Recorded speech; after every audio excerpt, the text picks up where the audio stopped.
ایک سوال یہ آیا ہے کہ منکرین حدیث یہ بات کہتے ہیں کہ حدیث محفوظ نہیں ہے، اس پر عمل نہیں کرنا چاہیے۔ یہ بات منکرین حدیث بہت زیادہ کہتے ہیں کہ قرآن محفوظ ہے اس لیے قرآن پر عمل کرنا چاہیے، حدیث محفوظ نہیں ہے اس لیے عمل نہیں کرنا چاہیے۔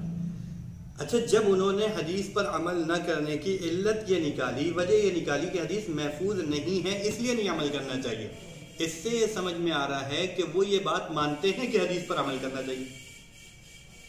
عمل اس چیز پر کیا جائے گا جس کا اللہ تعالیٰ حکم دے، یعنی وہ یہ بات بھی مان رہے ہیں کہ حدیث پر عمل کرنے کا اللہ نے حکم دیا۔ اب سوال یہ ہے کہ اگر حدیث پر عمل کرنے کا اللہ نے حکم دیا ہے، حدیث پر عمل کرنا چاہیے، پھر آگے کہہ رہے ہیں حدیث محفوظ نہیں ہے، تو سوال تو اللہ تعالیٰ پر بنے گا کہ حدیث کو کیوں نہیں محفوظ کیا؟ حدیث محفوظ نہیں ہے تو ہم عمل کس پر کریں؟ تو یہ سوال اللہ تعالیٰ پر ہو جائے گا۔ جب آپ یہ کہتے ہیں کہ حدیث پر عمل کرنا چاہیے تو یہ بات لازمی ہے کہ حدیث محفوظ بھی رہیں گی۔ دیکھیے، یہ حدیث بھی صحابہ کرام رضی اللہ عنہ مجمعین کے ذریعے آئی ہے، اور یہ قرآن بھی صحابہ کرام رضی اللہ عنہ مجمعین کے ذریعے آیا ہے۔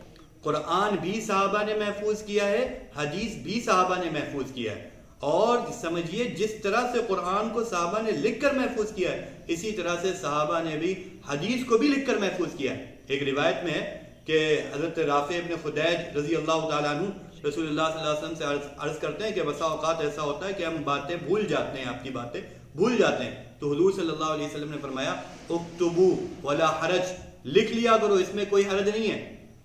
اسی طرح ایک صحابی آئے، انہوں نے بھی یہی شکایت کری، تو رسول اللہ صلی اللہ علیہ وسلم نے ارشاد فرمایا، ترمذی شریف کی روایت ہے کہ استعین بیمینک، اپنے ہاتھ کی مدد دیا کرو، یعنی لکھ لیا کرو۔